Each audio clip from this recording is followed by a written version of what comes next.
Good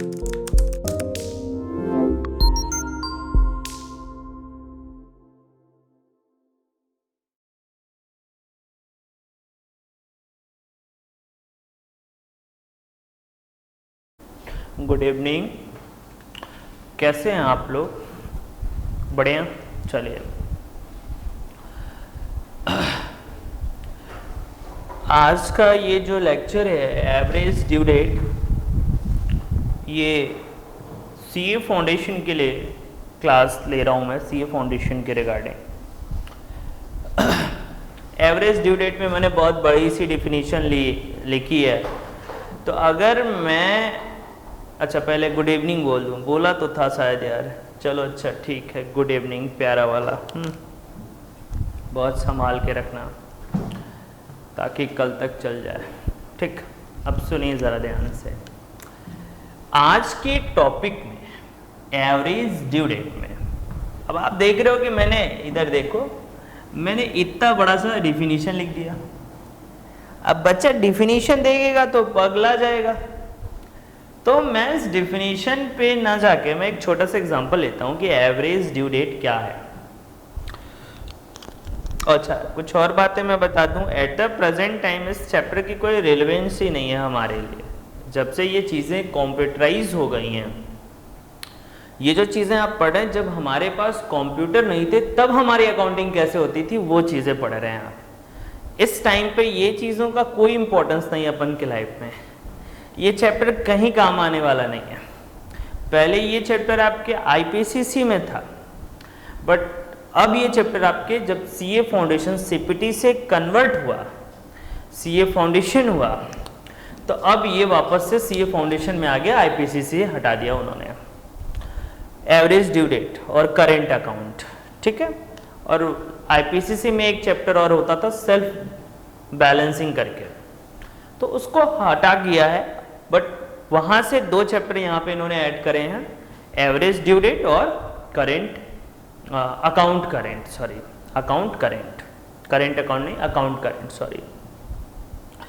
तो इस chapter का रेलेवेंस केवल इतना है कि एग्जामिनेशन में इससे क्वेश्चन आएगा, बट इन प्रैक्टिकल लाइफ ये चीज़ें एप्लीकेबल नहीं होती। बिकॉज आज जो भी वर्क करना है आपको, जैसे आप ऑडिट पे जाते हो तो आप सॉफ्टवेयर पे वर्क करते हो, ठीक है, वहाँ पे सारी चीज़ें सेट होती हैं पहले से।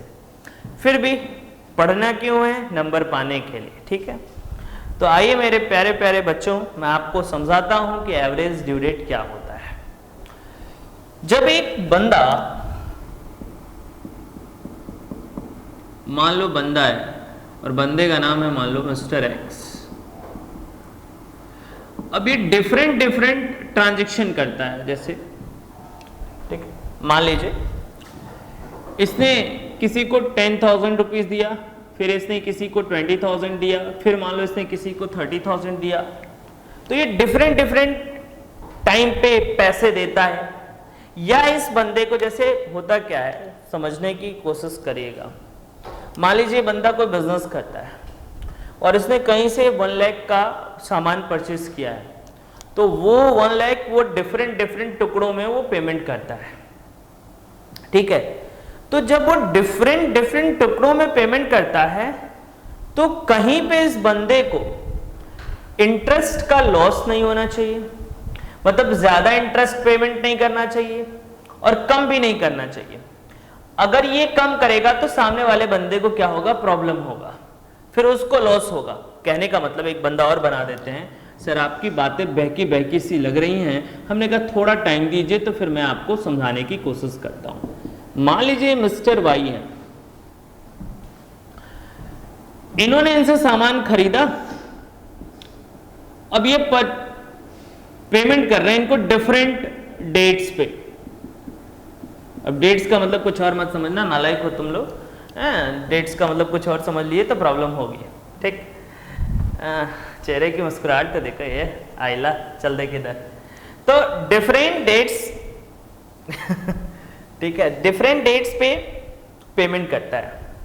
तो हमें ध्यान क्या रखना है, एक ऐसा डेट निकालना है, ऐसा डेट निकालना है कि ना तो इनको किसी तरीके का गेन हो ना किसी तरीके का इनको लॉस हो इंटरेस्ट का, और ना ही इनको किसी तरीके का गेन हो इंटरेस्ट का। बिकॉज इनको लॉस होगा तो इनको गेन होगा, और इनको लॉस होगा तो इनको गेन होगा, कॉन्ट्रा होगा। सर अभी भी आपकी बातें हमको एकदम समझ में नहीं आई। मैंने कहा अच्छा सुनो, मैं तुमको जानबूझ के उलझा रहा हूं, जब तक तुम ध्यान से नहीं सुनोगे मैं तो पहले भी समझा सकता था। अब देखो मैं क्या कह रहा हूं, सपोज दैट, सुना जरा ध्यान से, अब बहुत ध्यान से सुना। एक मिस्टर एक्स है, इन्होंने एक बंदे को 10,000 रुपीज दिया फर्स्ट ऑफ जैन को। कितने पे? फर्स्ट ऑफ जैन को। फिर उन्होंने उसी बंदे को फिफ्थ जैन को 20,000 रुपीज दिया, ठीक है। और अगर डिले होता है तो पर डे का इनका जो रेट ऑफ इंटरेस्ट है पर डे का वो 18.5% है, ठीक है। कितना? 18.5% पर एनम कर देते हैं। तो पर डे डिले के हिसाब से इनका इंटरेस्ट, आप इनको इंटरेस्ट देना पड़ेगा। अब बहुत ध्यान से समझिएगा, एक मैं टाइम सर्कल बनाता हूं, देखिए।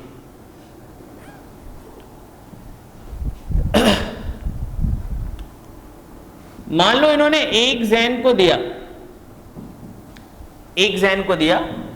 कितना? 10,000, और 5 डेज के बाद इनका ड्यू डेट आता है, दोनों का 5 डेज के बाद ड्यू डेट है।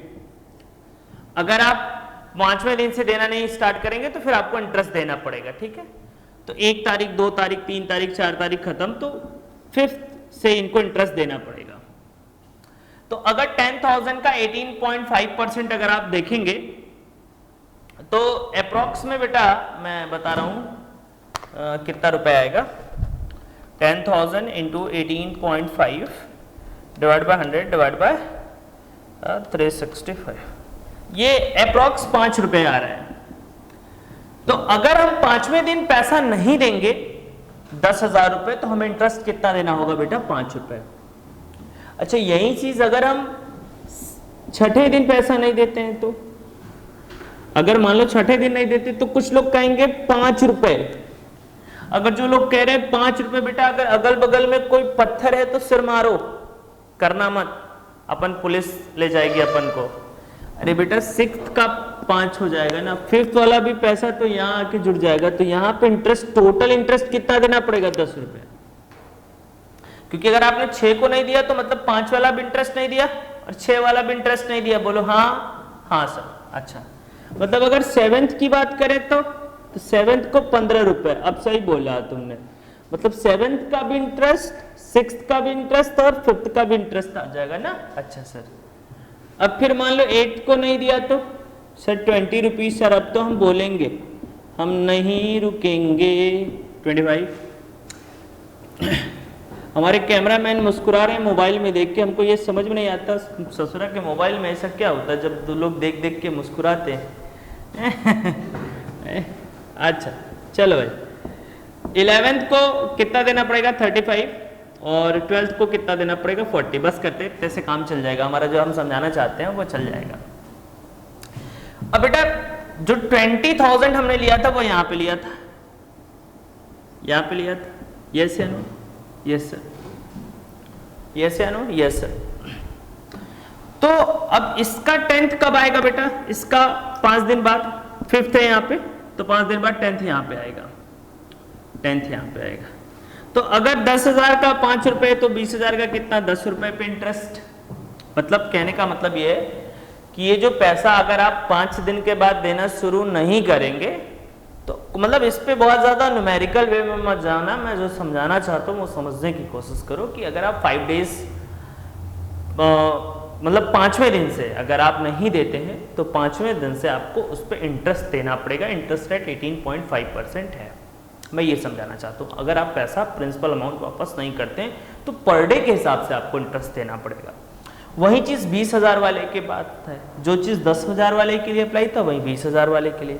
तो 10 तारीख को इनको कितना देना पड़ेगा? 10 रुपए। फिर उसके बाद कितना देना पड़ेगा? 20 रुपए। फिर कितना देना पड़ेगा? 30 रुपए। बोलो हाँ। अच्छा, अगर सपोज दैट वो एक दिन पहले पेमेंट करते हैं, एक दिन पहले पेमेंट करते हैं, मतलब 9th को पेमेंट करते हैं, तो ये कितना इंटरेस्ट बचा ले जाएंगे? बताओ कितना इंटरेस्ट बचा ले जाएंगे? सर इंटरेस्ट बचा ले जाएंगे 10 रुपए। यहाँ पे कितना बचा ले जाएंगे 8th को? सर 20 रुपए। यहाँ पे कितना बचा ले जाएंगे? सर 30 रुपए। यहाँ पे कितना बचा ले जाएंगे? सर यहाँ पे बचा ले जाएंगे 40 रुपए। बस काम हो गया। अब मेरी बातों को बहुत ध्यान से समझिएगा। मैं इनकी बात कर लेता हूँ, ठीक। अब सुनना जरा बहुत ध्यान से सुनना। हमें एवरेज ड्यू डेट का मतलब कि हमारे जितने भी डिफरेंट अमाउंट हैं जो डिफरेंट डेट पे देना है, उसके लिए हम कोई ऐसा डेट सेलेक्ट कर लें कि उसमें दोनों पार्टीज, लेंडर और जो लेने वाला बंदा है, उन दोनों को इंटरेस्ट का कोई भी लॉस ना हो। सर एक बार और रिपीट कर दो। मैं ये कह रहा हूं बेटा कि जब भी आप डिफरेंट टाइम पे डिफरेंट अमाउंट पेड करना है तो उसमें अकाउंटिंग बड़ा डिफिकल्ट हो जाता है। तो वो डिफरेंट पेमेंट को किसी एक डेट पे इस तरीके से पेमेंट करना कि उस पे ना ही लॉस ऑफ इंटरेस्ट हो ना ही गेन ऑफ इंटरेस्ट हो, is called average due date. Sir एक बार और, अब मैं सिर मार लूंगा। सर एक बार और प्लीज। अच्छा, मैं ये कह रहा हूं बेटा कि जितने भी, मेरे साथ साथ बोलिए, जितने भी डिफरेंट पेमेंट हैं, उन सभी डिफरेंट पेमेंट को एक ऐसे डेट पे पेमेंट करना कि उस डेट पे ना ही उसको लॉस ऑफ इंटरेस्ट हो और ना ही उसको गेन ऑफ इंटरेस्ट हो, is called average due date. जैसे ये 10,000 और ये 20,000 को हम ऐसे डेट पे पेमेंट करेंगे जहां पे हमारा इंटरेस्ट क्या होगा? 0 होगा। ना हमें कुछ इंटरेस्ट देना होगा, ना हमें कुछ इंटरेस्ट मिलेगा। जैसे इस 10,000 वाले को अगर 8वें दिन हम देते हैं तो वहां पे इंटरेस्ट कितना देना पड़ता? 20। और अगर उस 20,000 वाले को हम 10वें दिन ना देके अगर 8वें दिन दे दें तो हमें इंटरेस्ट का रिबेट कितना मिल जाएगा? -20। तो +20 यहां देना पड़ता, यहां मुझे मिलेगा, तो दोनों क्या हो जाएगा? 0। तो ना देना पड़ा और ना ही मुझे मिला। ठीक, ना देना पड़ा ना ही मुझे मिला। और एक बात और समझिएगा बेटा, जब इधर आएंगे तो इधर क्या होगा? गेन होगा मुझे इंटरेस्ट का, और जब इधर जाएंगे इस डेट के इधर, तो ये हमारे लिए क्या होगा? लॉस होगा इंटरेस्ट का। मतलब इधर इंटरेस्ट देना पड़ता है, इधर इंटरेस्ट मिलेगा। सुनिएगा, इधर इंटरेस्ट देना है, इधर इंटरेस्ट मिलेगा। समझ पा रहे हैं? तो ना मुझे चाहिए ना मुझे देना है, मुझे एक ऐसे डेट को सेलेक्ट करना है जहां पे कि हमारा इंटरेस्ट का लॉस ना हो। तो पहले वाले में इंटरेस्ट कितना दे रहे हैं? 20। दूसरे वाले में इंटरेस्ट कितना बचा रहे हैं? 20। तो हमारी जो एवरेज ड्यू डेट है वो कितनी है? 8, जो भी होगा 8 जनवरी। इसी को बोलेंगे एवरेज ड्यू डेट। और बेटा जी इसी चीज को निकालने के लिए आपको बकायदे फॉर्मूला है। तो अब हम आते हैं अपने स्टेप पे कि कौन कौन से स्टेप पे हमें क्वेश्चन कैसे कैसे करना है। तो पहले उन सब चीजों को शुरू करने से पहले मेरे प्यारे प्यारे छोटे छोटे बच्चों, पहले मीनिंग आप समझ लो, क्योंकि ये समझ लिए तो मीनिंग समझ में आएगा। और बेटा आपको ये भी नोट करना है और आपको ये भी नोट करना है, ये एग्जाम्पल भी नोट करना है, ठीक है। ये जो डेट हमने आपको बताई है, इसी डेट को हम लोग फॉर्मूले से सीखेंगे। और एक और इंटरेस्टिंग बात बता दें आपको, ये जो फॉर्मूला है, एवरेज का मतलब होता है मीन, ये अकाउंट नहीं है। अगर आपको मीन निकालने आता है तो आपको एवरेज ड्यू डेट आता है सर? क्या बात कर रहे हो? मैं तो कह रहा हूं साहब कि अगर आपको मीन निकालने आता है तो आपको एवरेज ड्यू डेट आता है। सर मीन आता है, यस गारंटी। कुछ प्रिकॉशन ले लीजिए, जितने बच्चों को मीन आता है वो समझ लें average due date finish. Average due date की कोई औकात नहीं। सर हमको मीन आता मतलब एवरेज ड्यू डेट आता है, यस आ जाओ। तो अब मीनिंग समझते हैं कि एवरेज ड्यू डेट क्या होता है।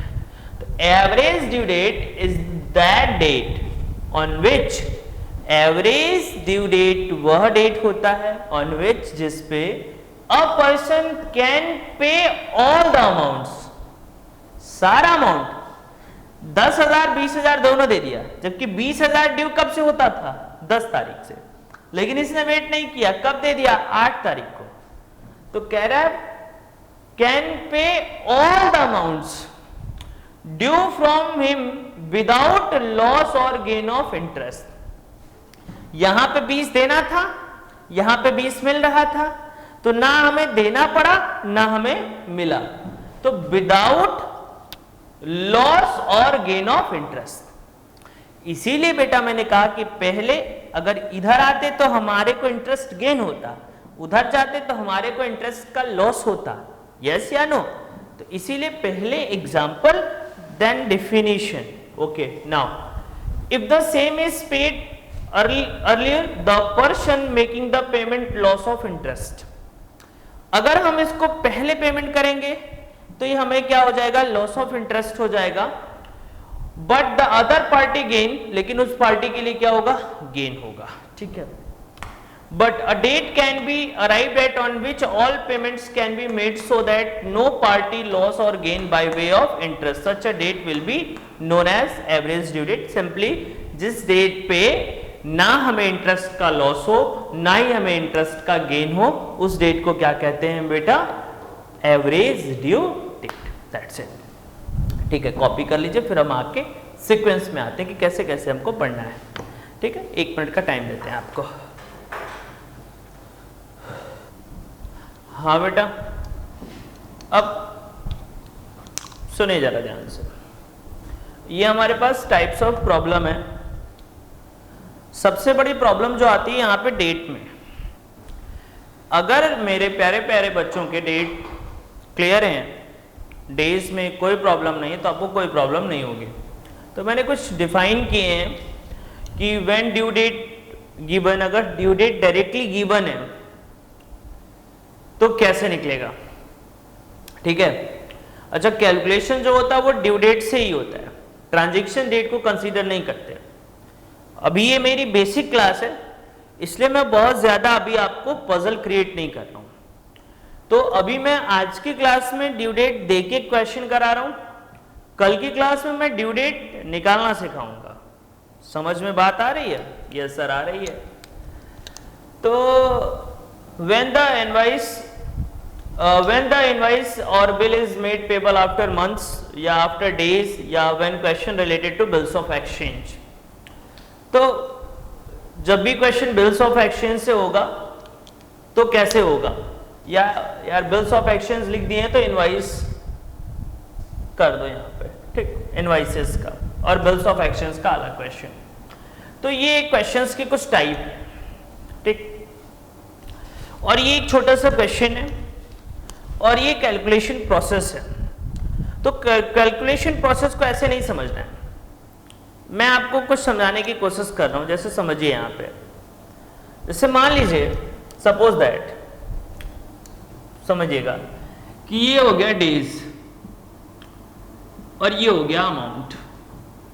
सपोज दैट मीन की बात कर रहे हैं, आप क्वेश्चन पे मत जाइए, आप कैलकुलेशन प्रोसेस पे मत जाइए, आपको मैं जो समझाने की कोशिश कर रहा हूं उसको समझिए आप, मैं जो समझाने की कोशिश कर रहा हूं उसको समझिए आप, ठीक है। या एक छोटी सी बात ही लेके चलते हैं, मान लो एक छोटी सी बात लिया हमने बेटा, 10 ले लिया, मान लो 20 ले लिया, मान लो 30 ले लिया, मान लो 40 ले लिया, मान लो 50 ले लिया, चलो ठीक है। और मान लो यहाँ पे कुछ y ले लिया हमने, 3 4 5 6, इतना बहुत है। आप कुछ समझिए मत, मीन निकालने आता है, कैसे निकालते हैं मीन बताइए सर? मीन निकालते हैं सर हम पहले, सर इससे क्या करते हैं, मान लो कोई वैल्यू को हम कुछ अज्यूम कर लीजिए इसमें से। तो पहले हम क्या निकालते हैं, हाँ कुछ अज्यूम कर लीजिए बेटा। सर मान लो यहाँ पे 10 ले लेते हैं, तो मीन कैसे निकालेंगे आप, 10 ले लिया तो 0, 10, 20 और 30। आपको मिड की भी वैल्यू ले सकते हो, फिर आप इसको मल्टीप्लाई कर दीजिए। मान लो कुछ कर दिया आपने, तो FDX आ गया आपका 0, 40, 100, 180। समझिए मैं क्या कह रहा हूँ, ठीक है। तो अब आपको क्या करना है, इसको टोटल करना है। टोटल कर लिया तो ये आपका आ गया 40 प्लस 100 प्लस 180, 320। समझिए बात को, कुछ मत करिए, कुछ मत करिए। और जब आप मीन का फॉर्मूला लगाते थे तो आपको a plus summation FDX upon क्या लिखना होता था, समेशन F। तो आप क्या करते थे, a का मतलब अज्यूम डेट ले लिया 10 प्लस समेशन FDX कितना 320, और इसका आप टोटल लगा के क्या कर देते थे, डिवाइड कर देते थे।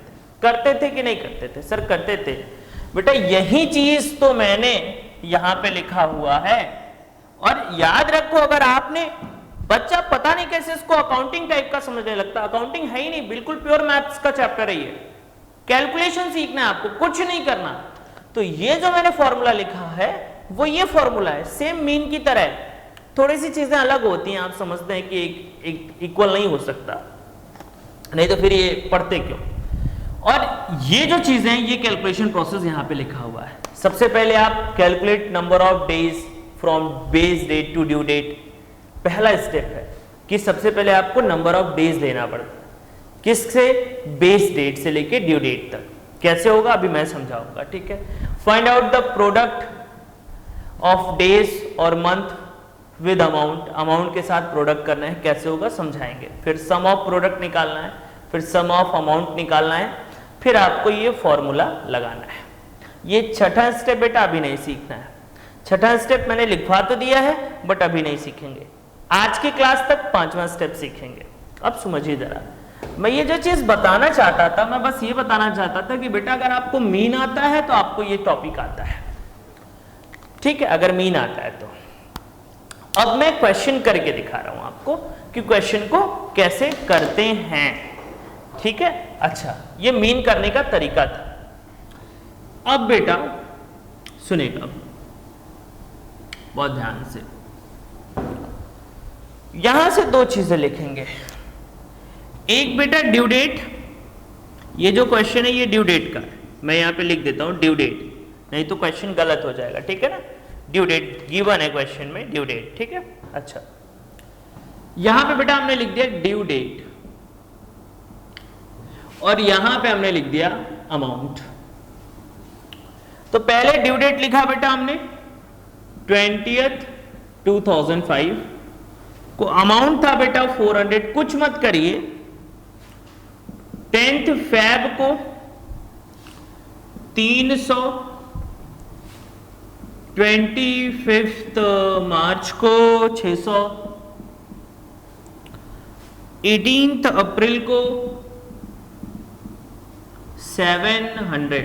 अच्छा, बहुत आसान सा टॉपिक है, सुनो मेरे प्यारे प्यारे बच्चों, सुनो, अभी बहुत सी इंटरेस्टिंग बातें बतानी है, सुनते जाइए। अब बेटा ये ड्यू डेट है, तो यहां से आपको नंबर ऑफ डेज कैलकुलेट करना है, नंबर ऑफ डेज। और वो नंबर ऑफ डेज क्या करना है, इसमें से कोई बेस डेट सेलेक्ट कर लेना है, कोई बेस डेट अपने से, बगल वाले से नहीं पूछना है। या केबीसी की तरह यहां पे फोन आपको हेल्पलाइन के तौर पे नहीं दिया जाएगा कि आपके पास कोई हेल्पलाइन है आप उससे फोन कर लीजिए, नहीं।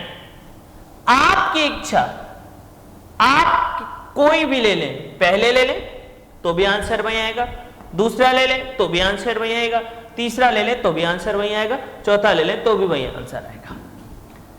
कैमरामैन कह रहे हैं सर ये तो मुझे भी समझ में आ गया, आपके बच्चे कितने नालायक हैं।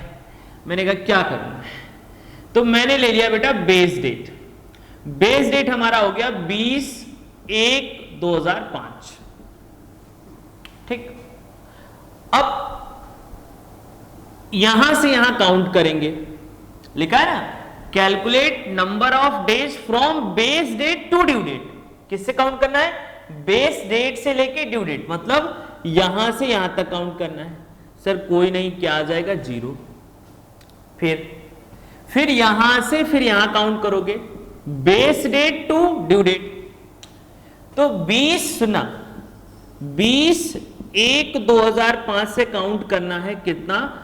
10 Feb 2005। ठीक है, याद रखना जिस डेट से आप शुरू कर रहे हो उस डेट को छोड़ देना, उस डेट को छोड़ देना। तो बताओ जनवरी में कितने दिन होते हैं? 31 डेज। कितने कैंसिल हो गए? 20 दिन। कितने बचे? 11 दिन। सॉरी, फरवरी में, ओ माय गॉड सॉरी, जनवरी में कितने दिन होते हैं? 31। कितने दिन यहाँ पे हैं? 20 दिन माइनस कर दिए, कितना बचा जनवरी का? 11 दिन। फैब में कितने दिन? 10। तो फैब का 10 दिन हो गया, टोटल कितने हो गए? 21 दिन। बोलो हाँ। एक बार सुनिएगा, जिस डेट से आपको काउंट करना है, जिस डेट से आप ले रहे हैं बेस डेट, बेस डेट को काउंट मत करेगा। 20 काउंट नहीं करना है, किससे काउंट करना है? 21। उस डेट को ड्रॉप कर दीजिए, तो कितना आ गया? 21। अब ये भी हमको सिखाना पड़ेगा। नहीं नहीं सर, काहे सिखाइएगा, हम लोग है ना। अच्छा देखिएगा, अगला बताइए। अब देखिए 20 बेस डेट से फिर कहां पे लेके आना है? यहां पे लेके आना है, तो ले आइए। बेस डेट क्या है? 20/1/5 से लेके 25/3/5, मतलब ई है जनवरी और ई है मार्च, मतलब हमको जनवरी से मार्च जाना है। जनवरी कितने डेज का होता है? 31 का। उसमें कितना दिन खत्म हो गया है? 20 डेज, क्योंकि इसको काउंट तो करना नहीं है, तो टोटल ले लेंगे। 20 डेज खत्म हो गया, कितना बचा? 11। तो जनवरी में कितना बचा? सॉरी 11। फैब पूरा जाएगा। अब फैब 2005 है, टोटल कितने का? 28 का। प्लस मार्च कितना होगा? 25 का होगा। बोलो हाँ। तो ये चीज तो कोई बहुत क्रिटिकल नहीं है। कितने दिन हो गए? 5 और 8 13 और 1 14, 2 और 2 4, 1 5 और 6, लो आ गया 64। बेस डेट वहीं रहने दीजिए, अगला डेट लिख दीजिए। बोलो मेरे प्यारे प्यारे बच्चों। Yes sir. तो 18405। जनवरी में 11 ही रहेगा, फरवरी में 28 ही रहेगा, मार्च में 31 हो जाएगा, और अप्रैल ले लेंगे तो अप्रैल में कितना हो जाएगा? 18 दिन हो जाएगा। बोलो हाँ। हाँ, तो काउंट कर लो इसको, कितना आ जाएगा? 11 + 28 + 31 + 18, 88। तो ये कितना आ जाएगा? 88।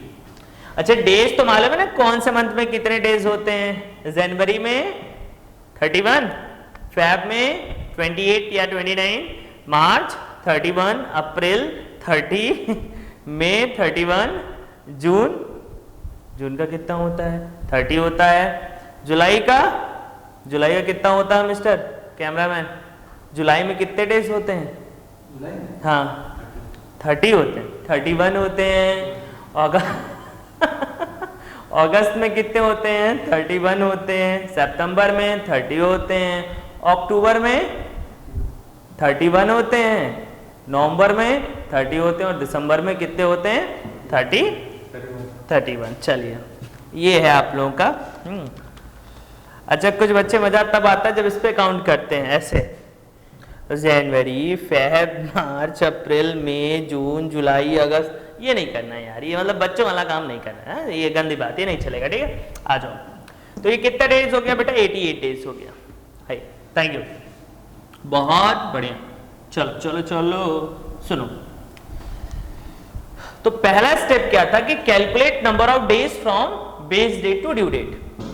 तो ये देखिए हमने कैलकुलेट कर लिया है। ठीक।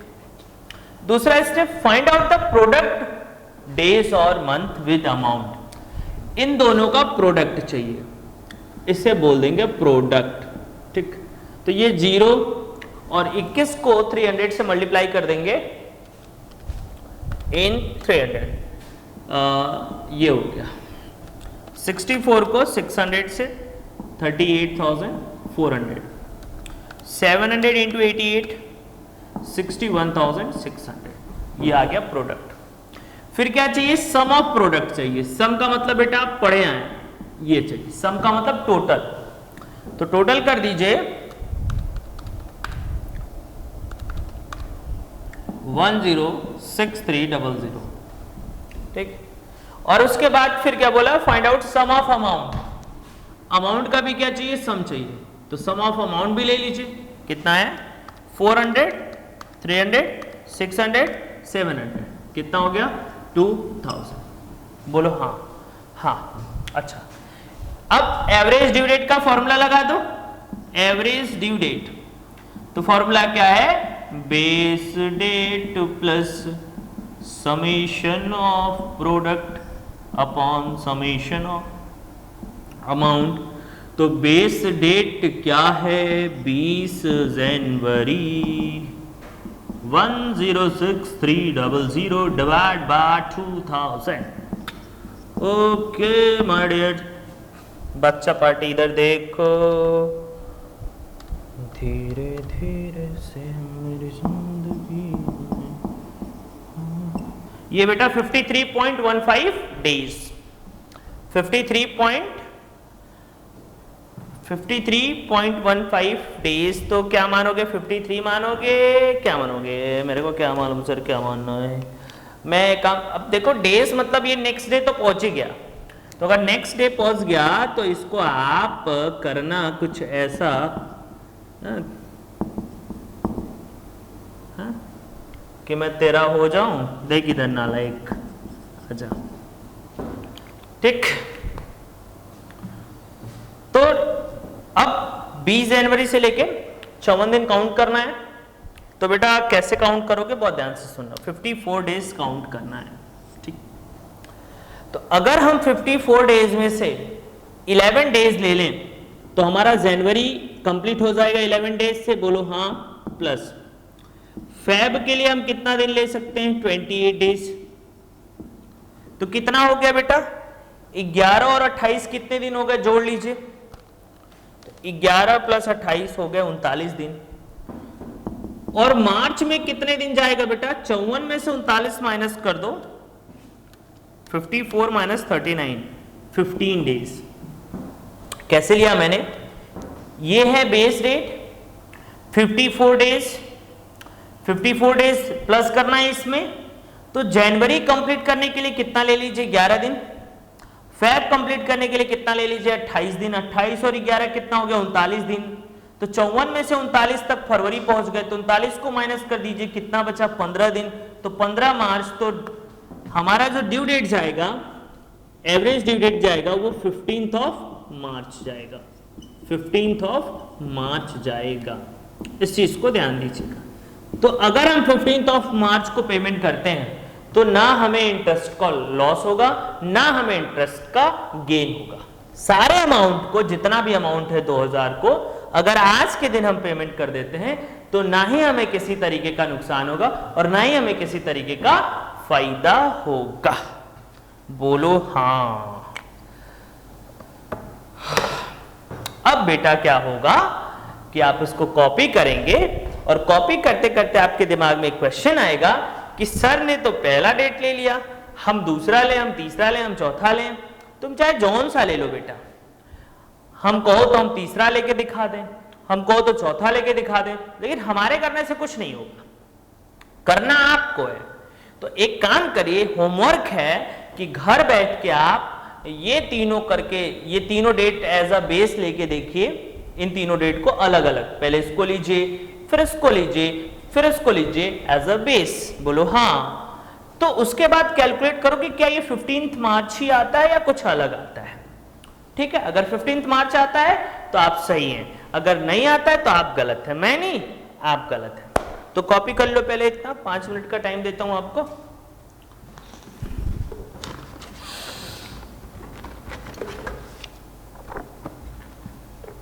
कुछ कर कमा ए छापो, फटाफट से कुछ ऐसा तेरा हो जाऊं।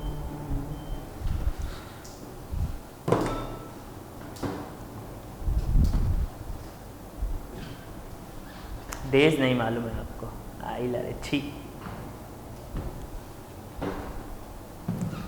ए तुम लोग भी रट लेना, चलो लिखो फटाफट से।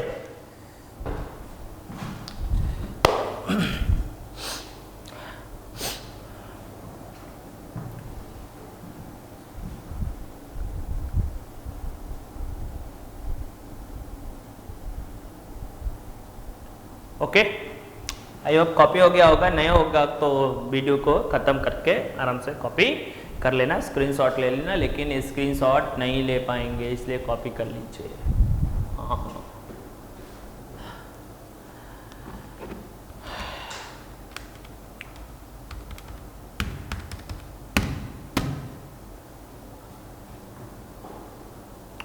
ओके बच्चा लोग, मिलते हैं कल। Thank you so much, thank you.